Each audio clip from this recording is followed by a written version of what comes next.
Hey, y'all.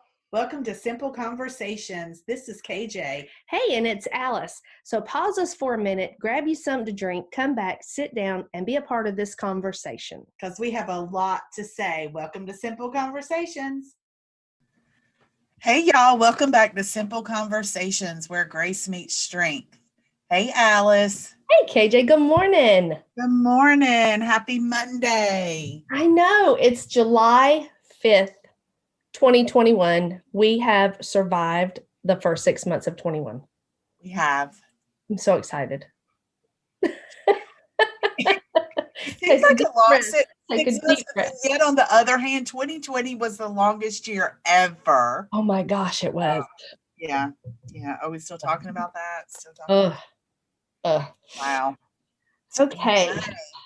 So it's a beautiful day here in southeastern Virginia. And we are just going to chat about some lighthearted conversations. I'm excited about it. Me too. Yeah. So where are we going to start? Let's start talking about what's saving your life right now. What's saving my life? That's a Jen Hatmaker phrase. I love it too. We love Jen Hatmaker. We do. And she ends her podcast with that a lot of times. And she'll ask the people that she's interviewing, what is saving their life right now? So what things are you doing in your life or not doing in your life that you think are saving you? Being extremely intentional about self-care. Mm-hmm. And for me, that does not mean, it doesn't mean anything. I'll tell you this, it means more about self-care of my soul. Okay. So, a lot of times people will relate self-care to getting massages, getting pedicures, all of those things that where you're being pampered physically. Right. I'm more concerned about self-care of my soul in this season. So I actually had to intentionally think about what that looked like for me. Yeah. And so for me, that looks like being in the nature, being outside, toes in the sand, being able to hear pleasant sounds, birds singing, being able to see butterflies, even just sitting on the local beach here because we live really close to the beach, and the water and the birds. But it's funny because I went to the first time I decided I was going to the beach, I got out of the car, I was like, I hear children screaming. No, we got to find somewhere else to go. That is not my definition of soul self-care. So, just really breathing, which I learned from my life coach, Alice. Breathing is very important. It is. And just, taking time out. This is a season for me where I have stopped all of the busy. Good for you. I'm not, I just, my soul needs some care. So you can't tend to your soul when you're busy. Right. So that's it. So good. Yeah. That's so good. I love that. Yeah. I talk about that in my Life Designer. That's one of the personal growth tools that I add in there. And I add it in categories. So there is rest and relaxation, there is creativity, companionship, and your spirituality and your health. So I broke it down into categories. So because I think sometimes we think about things, like you said, in one box of, okay, self-care means this. It means I do something that pampers me, like you said, or makes me feel good, right? But I dug a little deeper. So, it can be taking a bath. It can be having coffee with a friend. It can be doing something creative, painting or dancing, or, doing something that engages that part of your brain, because that releases those hormones and endorphins. Thank you. That was the word. Yeah.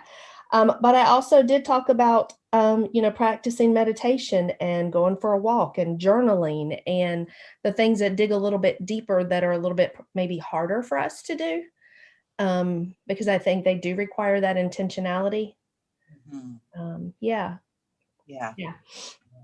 Um, Interestingly enough that you mentioned journaling, because in the past I have journaled, but I've never journaled like I'm journaling now. oh, what's different? Um, I'm no longer scared if someone reads it. Okay. So like if someone picks it up and they read it, I just I can't care about that, because this is really, if I'm ready to put in the work and do some soul tending, Yeah. then journaling is really, um it's an avenue, it's a tool for me to get to the next level. And so I have started really journaling more so, my feelings, how Hmm. my body feels, versus, I don't know, like my journals over the years have been, Evolve. yeah, Yeah. yeah, it's very, very interesting. I also am journaling how I feel when I'm in, the company of certain groups or certain Uh-huh. people, or then that's very, enlightening to me when I, after I journal and I go back and I read it and I think, okay, wow, I can never put myself in that position again under no circumstances, Right. any circumstances. So, yeah, my journaling, has absolutely evolved. I think what I'm hearing is, you've stopped the busyness. Um, we know that busy can be numbing, just Yeah, like any other substance that we use for you are. numbing. Um, but what I also hear is that when you used to journal, you journaled busy.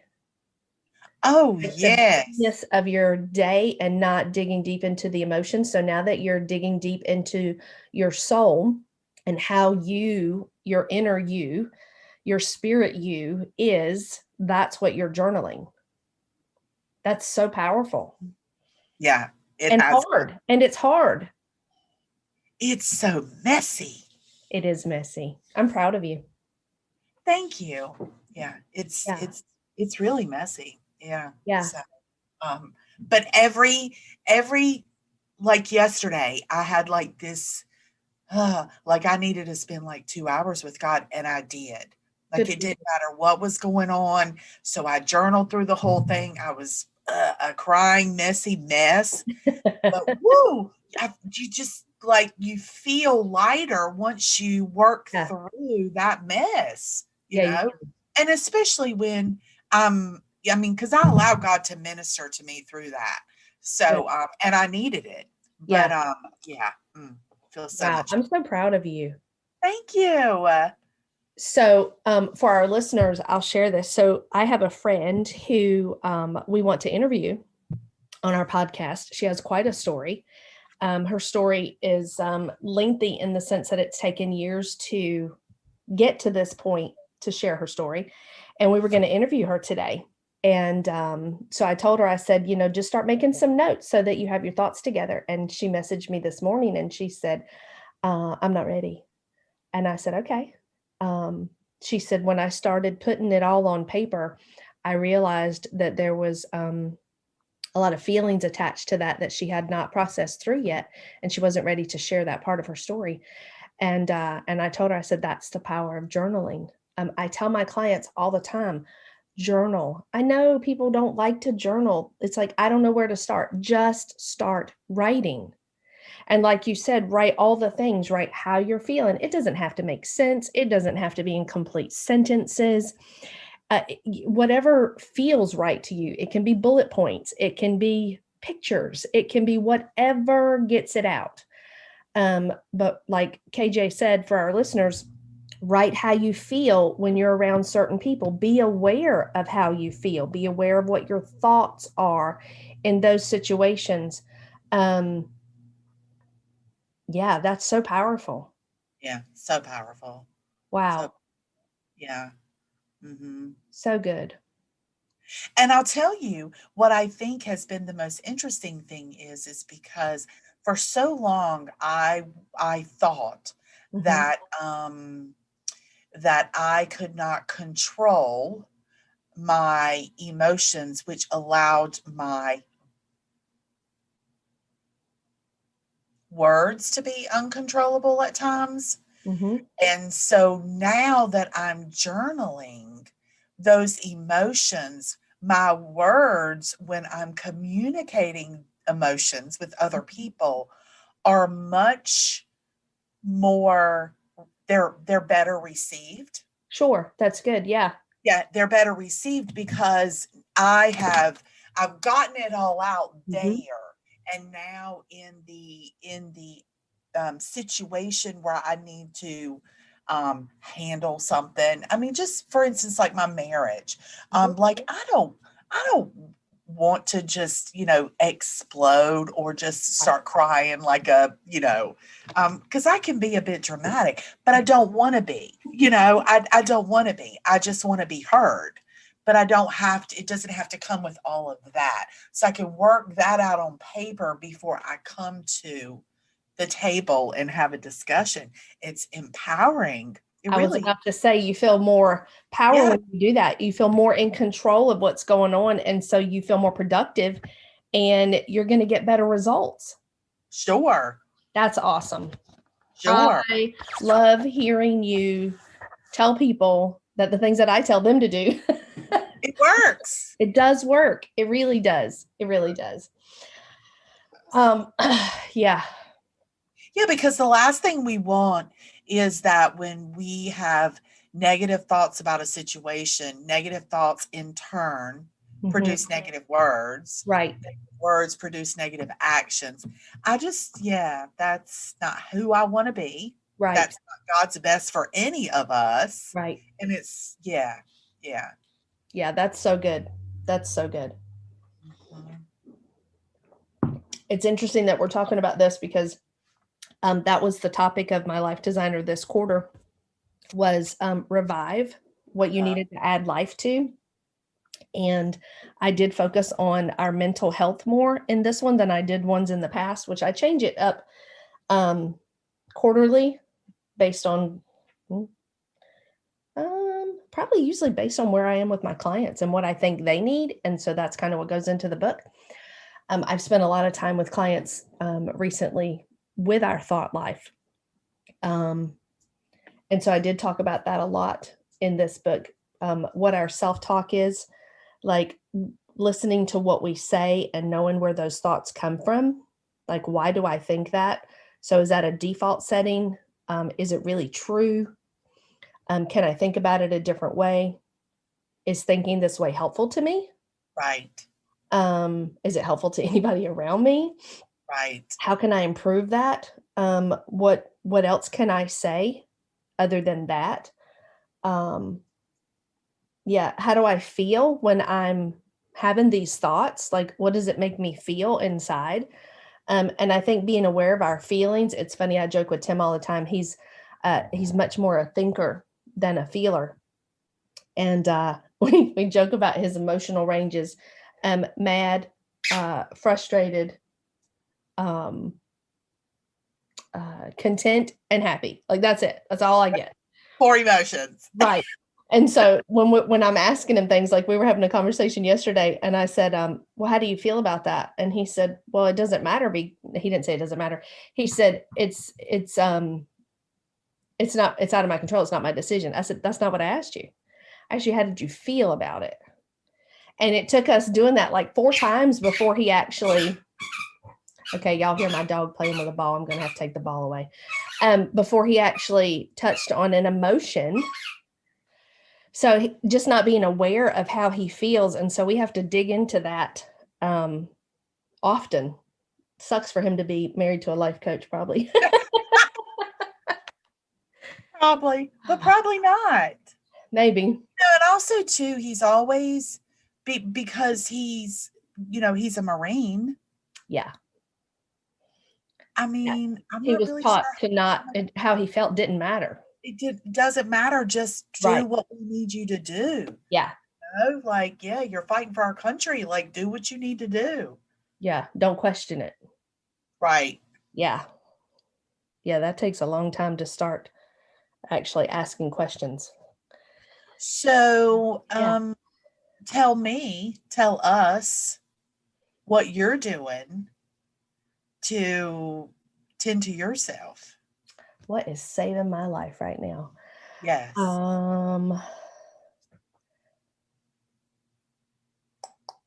Okay, so I started a Beth Moore Bible study. Okay. I was going to do it as a group, but the timing just didn't work out. So I'm doing her study on Galatians. Okay. And it says, now that faith has come, and it's her and her daughter together. I love it so much. I would say that is saving my life right now. I would say, like you, nature is really important to me. I love sitting outside. We have, I'm sure the listeners have heard this, but 5 baby chickens. They're not babies anymore. They're almost as big as my big girls. And last week I just started putting them together because you have to wait a while, and they got to be big enough. And chickens are mean. Yeah. Because there's a pecking order that we have to be established. And so I Yeah. had one of my older girls over easy. Not over easy. Sorry, deviled egg. We call her deviled. It's deviled egg. I know, y'all. And then there's Hey Hey. Those are the 3 older girls. And she is at the bottom of the pecking order of the 3 big girls. So she is mean to the babies because she can't let them outrank her, right? So Of course not. it's Yeah. crazy. So I started putting them together. And they didn't fight. Alyssa said, I got to let them fight it out, which, that hurts my feelings. I can't really let them fight it out. They didn't really fight. She's just mean. And then they huddle in this corner and they don't fight back, which is really odd, I think. So I had to put her in timeout last week. I put her in, I put her in the run all by herself for a whole day and let the other 2 and the babies be together. And now they're much better. And so now they're definitely still 2 separate flocks. I say all that. I love watching them. I just love watching them. It just makes me so happy to be outside with them and to feed them. They eat out of my hand. I never really thought I would love chickens when Alyssa started getting them. I loved them as babies, but then I didn't really love them when they got big, but I do love these very much. I love that. Again, I love sitting outside like you. I love the birds. I love watching that. Music is so a big deal to me. I still do my quiet time. Huh? What are you listening to? Everything. I do listen to everything. Just to me, I just call it happy music. It's like mellow, sappy. I don't know, eclectic, a whole variety of stuff. So speaking of music, music has really always been a huge part of my life as well. But right now I'm focusing more on music with no words. Oh, okay. And that's advice from my new doctor. Uh-huh. When I am, when I'm trying to relax and doing some soul tending, it's music with no words. And so now I brought that in my hair salon too. Oh, good. Words, yeah. Can you tell a difference? I can tell a difference.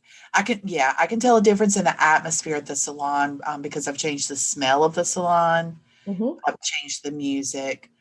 So it's very, very interesting. That's cool. I even had a man comment that he said, it seems different in here. It's much more relaxing.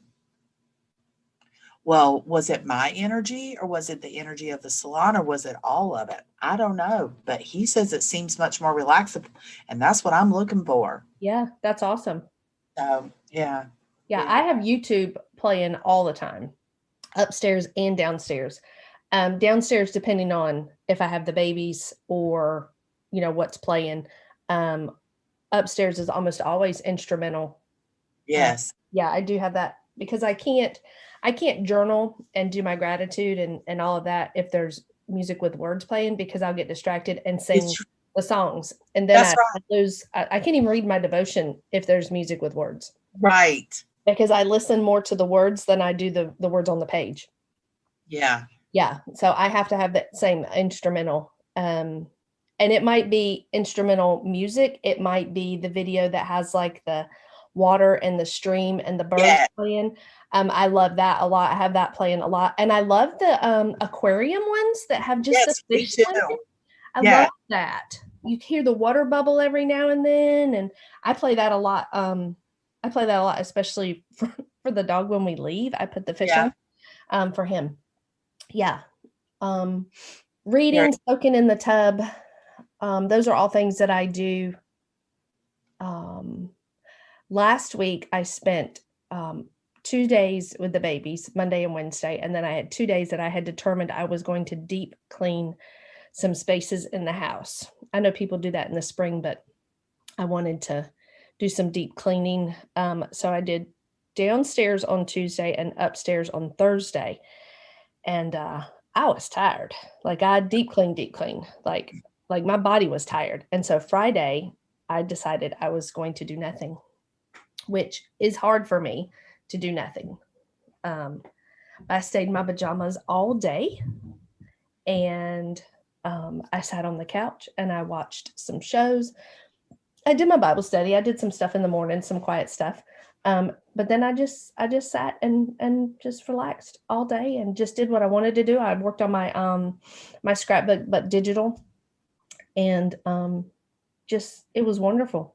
I had a day that I stayed in my pajamas. I can't tell you how long that's been that I did that. I'm certain you did it in 2020.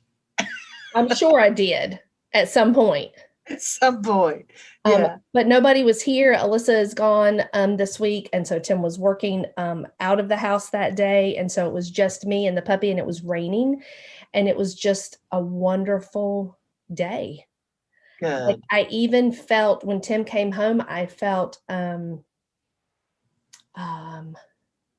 like happy.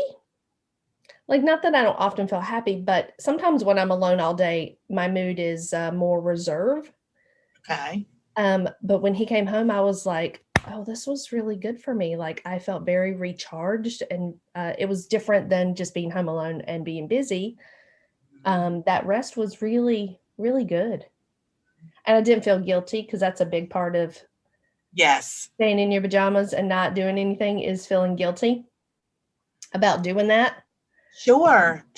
And look, I just recently realized that I am from a long lineage of hustling women. Oh yeah. That get shit done. Okay. And so and guess what? I can still carry on that lineage and take a day and not answer a text message or scrub a toilet or make an appointment or and tend to myself. Yeah. And still get this. And actually I'm better for it. Right? Yes. Yeah. Better for it. I just recently realized that I have spent my whole life all jacked up on caffeine, being busy, and really, we're not any better for it. No. Right? No. Like I hate that culture does that to us, especially as women. You know, you work outside the home, you take care of the home, you take care of the kids, you do all the things. You know what even occurred to me the other day? Now this is funny. Now again, anybody who knows us knows that I have an amazing husband. Like I just really have an amazing husband. But we were talking. Tell them what I told you this weekend. Huh? Tell the listeners what I told you this weekend about your husband. What does he deserve? Oh, an award. No, what award? I don't know. Tell me again. The Congressional Medal of Honor. Because I tried to burn the house down. If you want to know that story, you got to go to my Facebook page and see the story of where I tried to burn the house down. You have an excellent husband. He is very patient. He will do anything you ask him to do. That is so true. He was not very patient when I was trying to burn the house down. I was much calmer in that one situation than he was. That's really funny. Okay. So I had an epiphany the other day, and I was thinking, why is it that we will much quicker pay someone to mow the grass and take something off his plate than pay someone to clean the house to take something off my plate?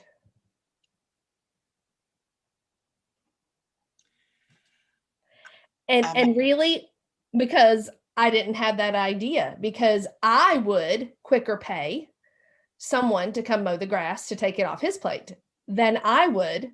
Like, we had this conversation, but really we make those decisions together. Sure. Than I would to take something off my plate by having somebody come in and do some of the things that then I don't have to do. Because I work from home, so of course I have time to do them. Why would I pay somebody to do that?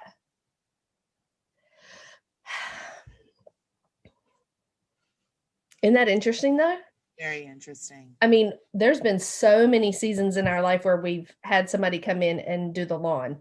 And not always when he was traveling. Yes, when he's traveling, and all the deployments that he's done. But not always because he was traveling. Last summer, because we wanted to not have to do it. So we would have our evenings and weekends, but he was still working from home. It was 2020. He was still working from home. I just thought that was interesting. The things that we tell ourselves as women that we give ourselves permission to do or to not do, that we feel guilty about or don't feel guilty about. I just think it's interesting. It is very interesting. Yeah.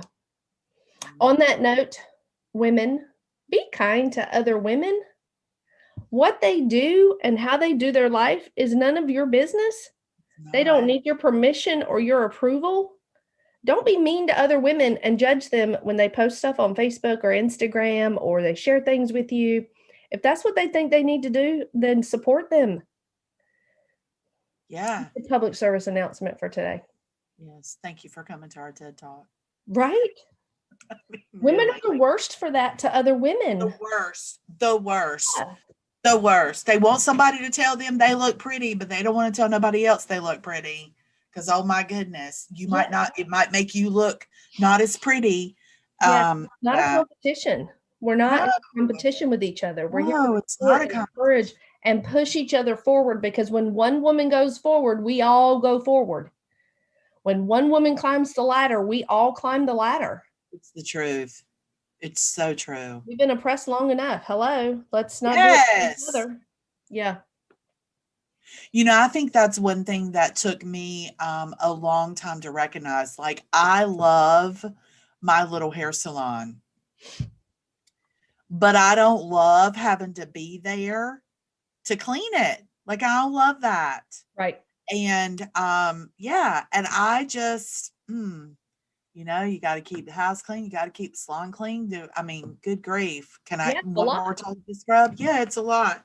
So, I mean, I've gotten to the point now where I have someone come in and she does the floors and she helps me. And let me tell you something, it took me a long time, like, to admit that, because, you know, I'm from that long line of hustling women that's supposed to do everything. Yeah. And do it well.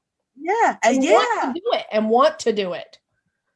You have to want to do it. Yeah, I don't want to do it. I really don't. So, yeah. So grateful for that area of growth. Yeah. Really. Because I had a client one day, I'm like, look, we have to come on. Like, she wanted to stand there and talk. Actually, she wanted some free therapy, and I'm not a therapist. But I said, you know, we have to like make our way out, because my friend is coming to, you know, help me out. And she's like, oh, you pay somebody? Well, it's none of your business, you know? I do. Why would you like to do it for free? Because I would totally like to do that, right? Yes, I pay somebody. Do you want to sit on a clean toilet when you come in here? Yeah. Sure do. Sure do. Anyway. Yeah. Very interesting. Very interesting. So, ladies, I just give you permission that you don't have to stay busy all the time. No, you don't. The busier you are, the less you're tending to your soul, and your soul needs tending, sister. It does. It does. Yeah. Yes. It does. Pull out the journal. Sit with yourself. Practice deep breathing. I tell my students, God is always willing to speak to us. We just have to make ourselves available. So Yes. what are you doing to make yourself available? I'll also tell you a little hint too, that sometimes the place that you want to start working on yourself is not necessarily where God wants to start working on you. That's right. It's so true. So if you feel like you keep hitting a roadblock or like a block in your journaling, then just sit with yourself for a minute and ask the Lord, what in your life do you really need to work on right now? Because he knows what's in your future and he knows where your heart is right now. He knows the people that are about to enter your life or exit your life, either way. And he knows exactly what it is that you need to work on. And you're not going to do it alone. That's good. Yeah. So just breathe. That's really good. Be patient with yourself. Be graceful to yourself. Speak kindly to yourself. Because it matters. It really matters. It does matter. That little girl in you deserves all of your grace and kindness. Yes. Yeah. Mm-hmm. Yeah. I think it's very interesting that I have started seeing a naturopathic doctor, and the difference in how she is guiding me into healthy living versus my allopathic doctor, who always wants to give me a pill for every symptom. She wants me to lose 100 pounds before the next time I come and see her. And my naturopathic doctor is like, okay, look, like we can't, we're not even going, that's not the route we're going yet. Just slow down. This is a process. It's a journey, and we're going to take it a little bit at the time so as not to overwhelm you, which I appreciate. Yeah, because when sometimes, like, I love my allopathic doctor. I think she's wonderful. Like, she never made me do things I didn't want to do, because there's just some things that I don't do for my body. Right. I mean, and so, but yet on the other hand, like, she really has moved in a direction when it comes to like big pharma than I thought she was when I first started seeing her. But I say all of that to say that the different perspectives have been very eye-opening, and I feel like that I have just really grown leaps and bounds just within a couple of months of no medicine with this new naturopathic doctor, right? Her just guiding me just with some emotional stuff. And really, she's the one who encouraged me to start journaling on a deeper level. How does your body feel? How do you feel around certain people? What does that atmosphere look like? How does that feel? And so, it's very, very interesting. So we don't have to get overwhelmed and work on things that our body's not even ready to work on. Because, obviously, I got a lot of gaps in my life. And, society would think that I need to consistently be working on losing a pound. Yeah. Not today. I'm going to eat good. I'm going to eat for what my body needs. But yeah, I still got a lot of things to work on emotionally. And until all of that gets worked out, so it all goes back to what you were saying, that, sometimes it's not what God wants you to be working on. Right. Yeah. And I think that we have put so much emphasis on our outer self and how we present ourselves to the world. And there's been so much pressure, especially on women and body image, on how we present ourselves to the world, that we don't do the work on our inner person. And our inner person absolutely impacts that outer person. It does. Stored trauma creates anxiety. Yes. We know that anger releases heightens your cortisol levels, which causes stored belly fat. Yes. I mean, there's so much science that links our mental health and our inner self to our outer self that I wish we focused more on that, and seeing a diverse, beautiful group of women than, the Victoria's Secret models, because that's not helpful to anybody. To nobody. Yeah, it's not. It's objectifying. It belittles us. It takes away from the beauty that women are. We were made curvy for a reason. We just were made curvy. Our bodies, Tim and I were talking about this just yesterday, how our bodies, as we have both fluffed up a little bit over 2020, it's interesting to me how men carry weight differently than how women carry weight. It's just interesting how our bodies do it so differently. Yeah. Yeah. So we were even talking about that, but yeah, just be graceful to yourself. Yeah, that's true. Yeah. So we've been talking about some of the things that we physically have been doing to save our lives. Mm-hmm. So we both are Jesus lovers. We are. And we both believe in the Bible. We do. And so what would be your favorite Bible verse? I was thinking right now. Oh, like right now. I have so many favorite passages that are kind of like anchors to me. Yeah. But I'm going to go back to my very first one.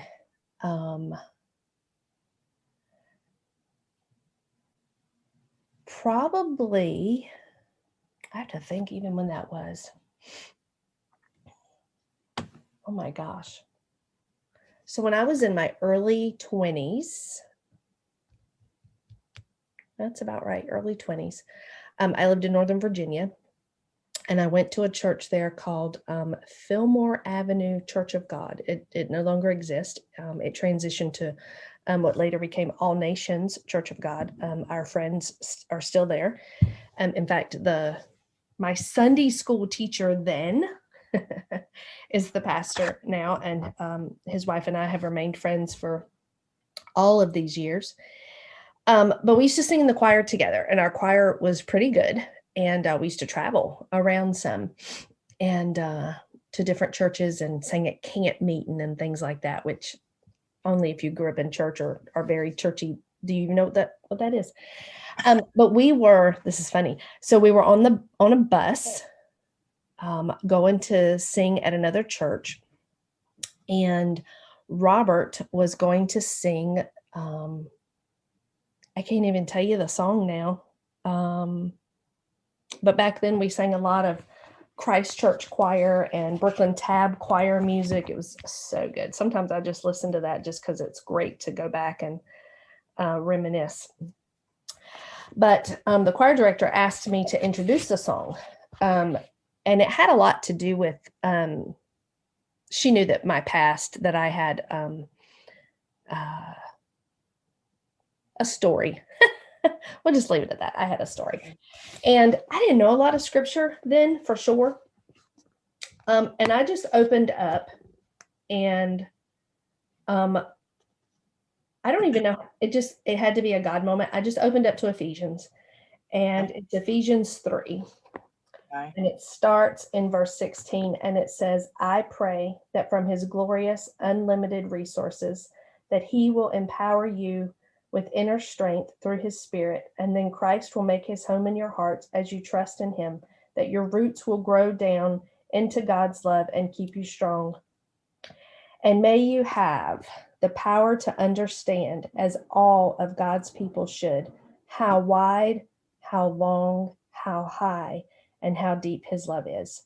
May you experience the love of Christ, though it is too great to understand fully, and then you will be made complete with all the fullness of life and power that comes to God. I love that. So I did introduce that song that night, and that scripture just became a part of me. And when I started my business in 2015, maybe, I feel like that's right. I needed a little tag, a little anchor, a little, something. And even in the name, like I didn't know the name. And I'm writing all these things down on paper. I can still see, we lived in the apartment before we built the house, and I was sitting in bed and I can still see it. Like I remember sitting there and writing out all these possible names. And the scripture came back to me, and I was like, well, of course it's Ephesians 3. Why would it be anything else? Because that is my heart's purpose, is that you would know how high and wide and deep and long is the love of God for you. That's good. And yeah, so that's one of my favorites. And so Ephesians 3 was on my business card for a long time. I don't think it is now. I don't think it is, maybe. But that's why. And so, yeah.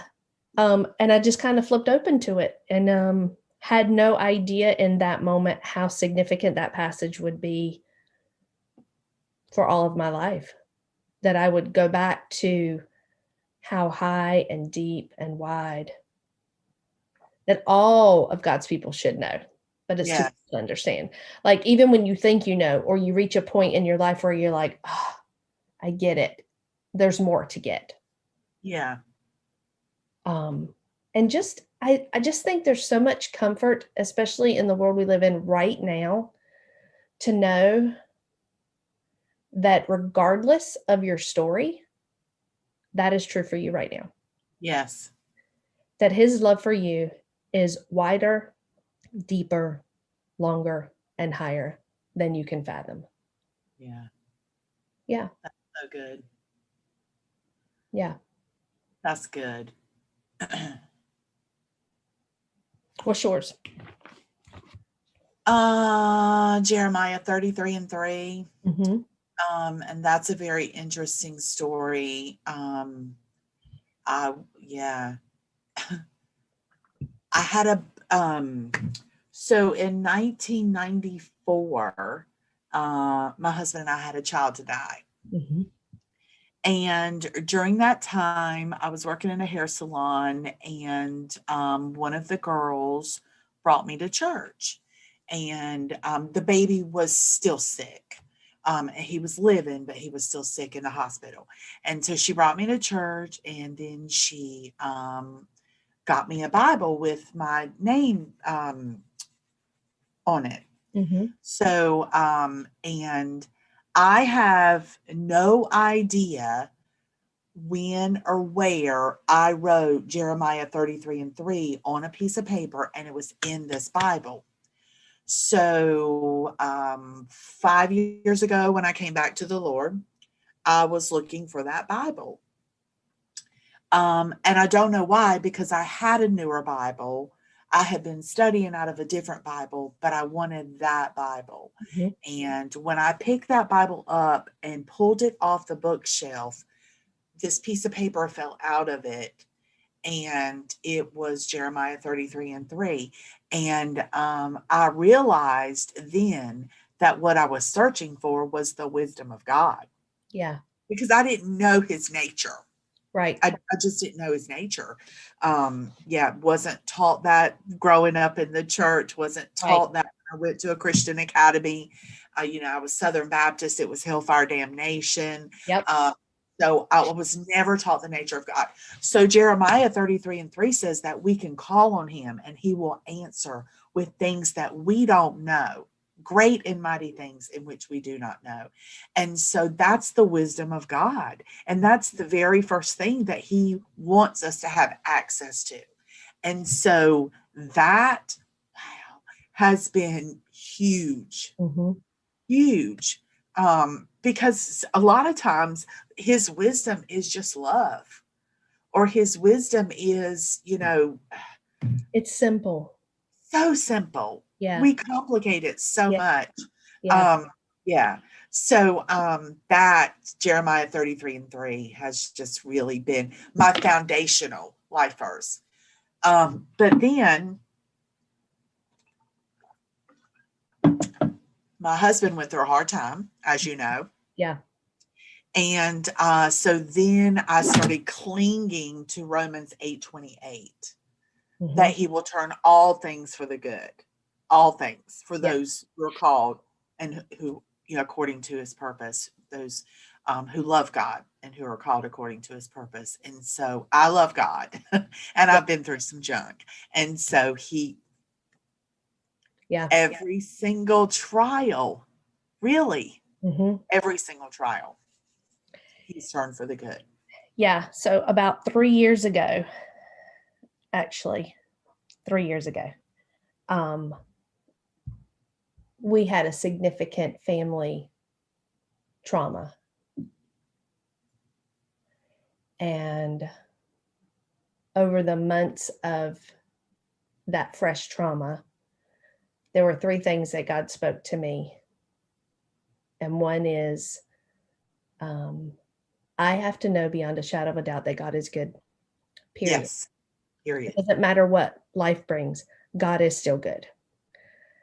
2, I have to know that his word promises that he'll work it out for good, just like you said, that passage. And 3, don't try to figure it out in the process because you drive yourself crazy. But those 3 things anchored me in that season of trauma. And I've been able to share that with a couple different groups of women.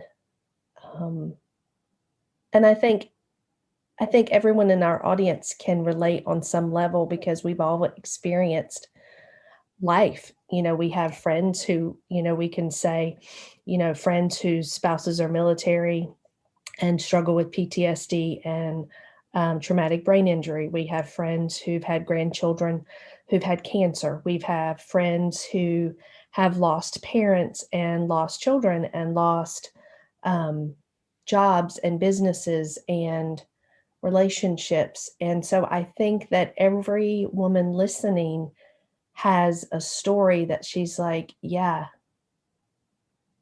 I can relate to that. And so know that, nothing that happens in our life is a surprise to God. Ever. That just gives me so much comfort to know that it might surprise the hell out of me. And sometimes people do. Sometimes people shock me. And I'm like, wow, I didn't see that coming. But God did. Yeah. He's not surprised. And so I take great comfort in that, to know that that he's the answer, period. Like not to oversimplify it either, not to diminish the story or diminish the growth in it or how it impacted you. But it really is the answer. Yeah.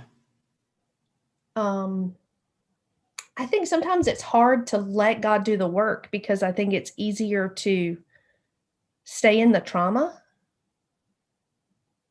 than to make ourselves vulnerable and heal from the trauma. I totally agree, especially if, it's something that you have looped your mind around. Yeah. Yeah. Or repressed and not really dealt with. It could be an old trauma, and it's become so much a part of your identity that you don't know who you are without it. Yeah. Yeah. So now you're addicted. Yeah. You become conditioned. And I'm speaking from experience. Yeah, we both are. Yeah. Speaking from experience that I became conditioned to it, which then I became addicted to it. Like, honestly, I mean, I've been addicted to a lot of things in my life. And I can tell you that I believe one of the last things that I really recognized is that I'm addicted to anxiety. Because it's been my default. It's so familiar. Yeah, it's so familiar. Yeah. And I think that because it's familiar, even though I don't like it, I understand it. I know what it's going to do to me. I know how I'm going to respond to it. If you take it away, I don't know what's under there. Yeah. And so then I don't know how I'm going to respond. And what if I fall apart? What does that mean? And what if, because oh my goodness, I can't do that right now. right. Yeah. And what if the feelings I feel are worse? Yeah. Yeah. Yeah. Yeah. I try to tell my clients too. And look, everything that I tell my clients are things that I have personally had to learn, or learned through wisdom of other people. Sure. Man, life sucks. And right now it hurts. And it's going to keep hurting, and doing the work hurts. Yeah. So we can keep hurting and not do the work. And this is what it is. Or you can keep hurting and do the work and know that there'll be light at the end of the tunnel. And then you don't have to feel that hurt. Yeah. But it's going to hurt until you get there. Yeah, sure. I mean, like, yeah, you can stay where you're at and that's hard, or you can do the work and that's hard. So we have to choose our hard. Yeah. Yeah. And we totally do get to choose. Yes. I think that's what I didn't know. That's what I didn't know. I didn't know all the things that I really do get to choose. I don't have to just take it as it comes.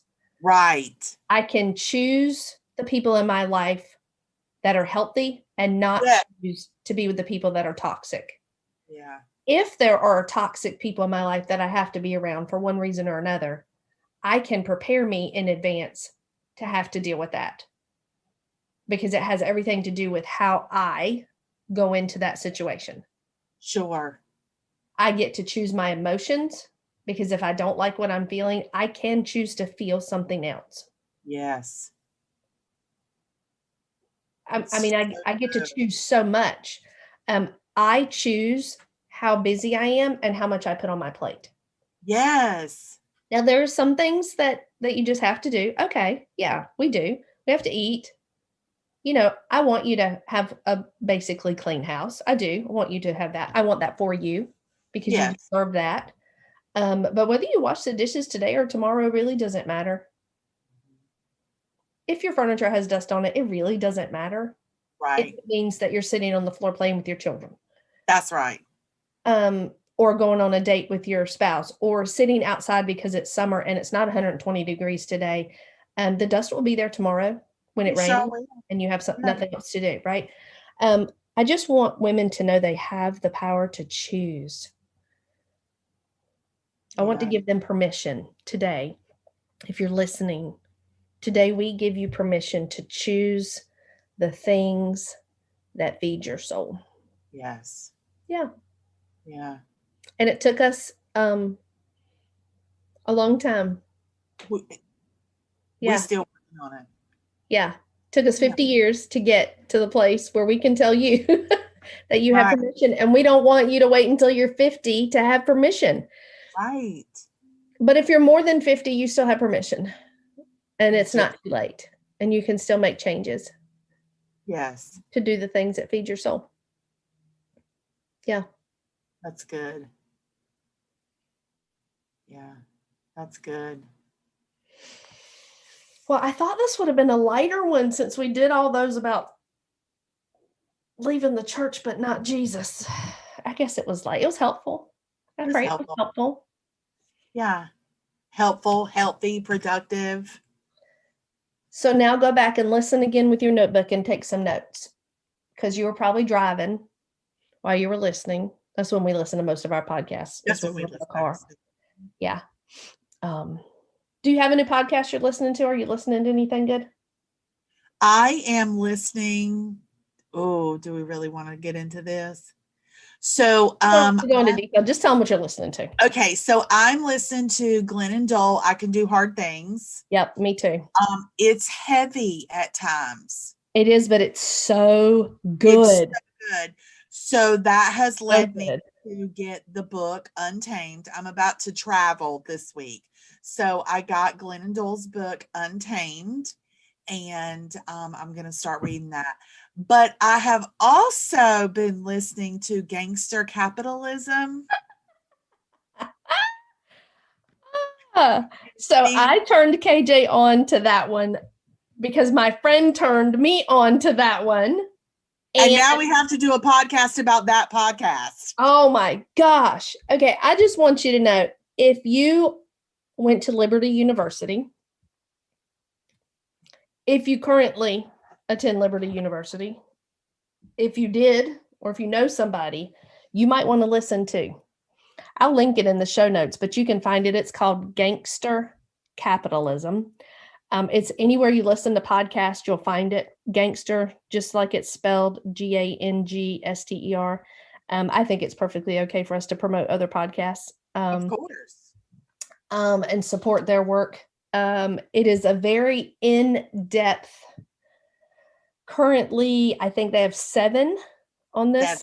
7 right now, and it's not finished on this particular topic of Jerry Falwell Jr. and Liberty University and all of the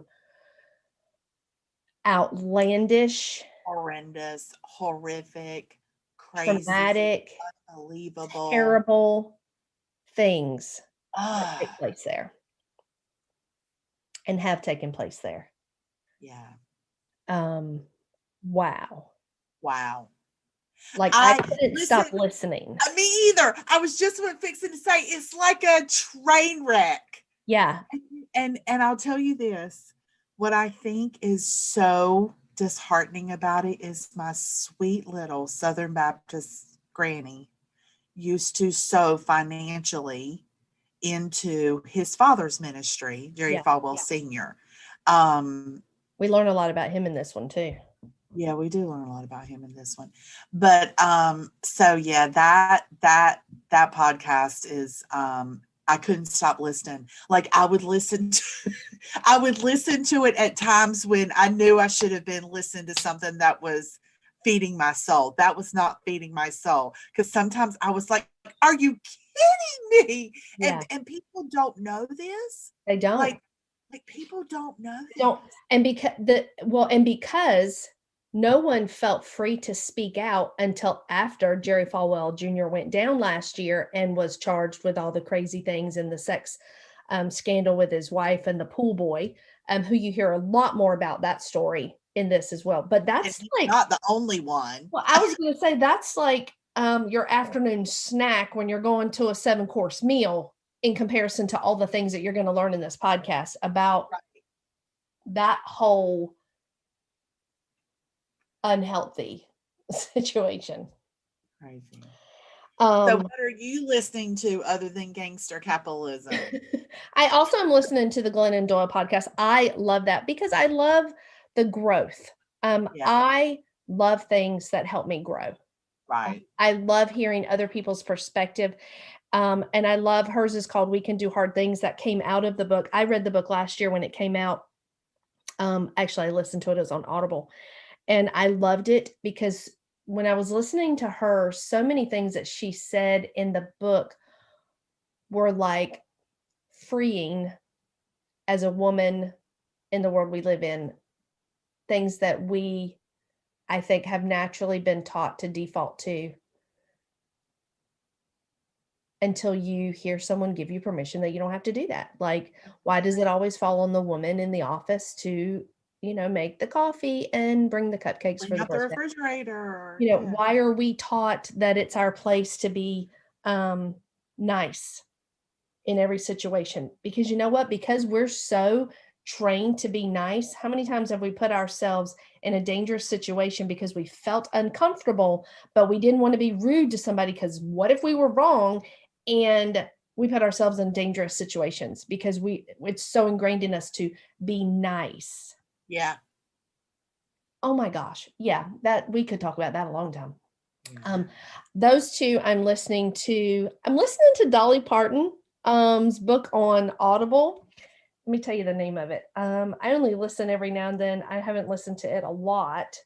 I think it's like Singer-Songwriter is the name of it. Dolly Parton Songteller. And it's her. It's kind of like an interview. The book is more like an interview. So the guy asks questions or makes statements, and then Dolly comes in and tells you all the stuff. I really love that. She's a great person. Yeah. When we talk about women, she was well ahead of her time. um, as a woman in business, Yeah. well ahead of her time. I just finished Shonda Rhimes' book, The Year of Yes. Shonda Rhimes is uh, she wrote Grey's Anatomy and The Practice and How to Get Away with Murder and so many other like top TV shows. Um, and that's a great book too. It's called The Year of Yes. I just finished that, and then I am also reading in person, not on Audible, Searching for Sunday Oh, yeah. by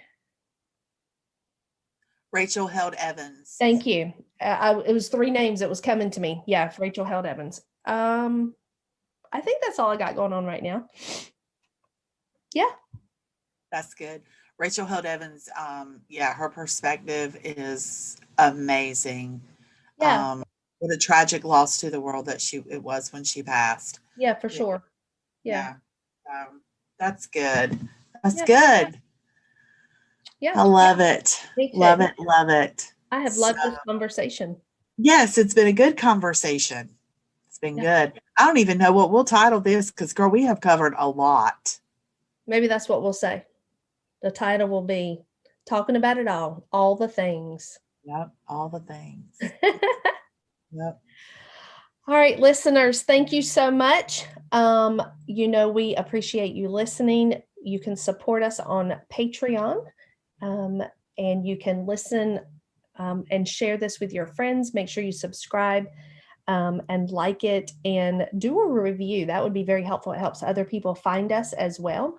So share this with your friends and your daughters and your moms and your sisters. And as always, thank you for listening. Yes. Thanks for listening, y'all.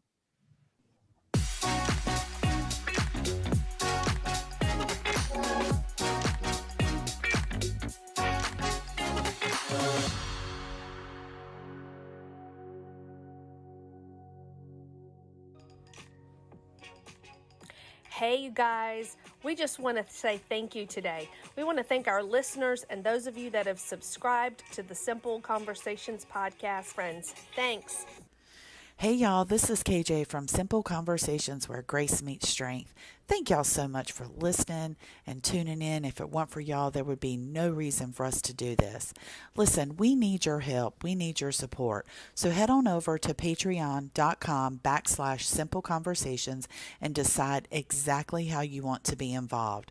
For $5 a month, you would get access to behind the scenes content.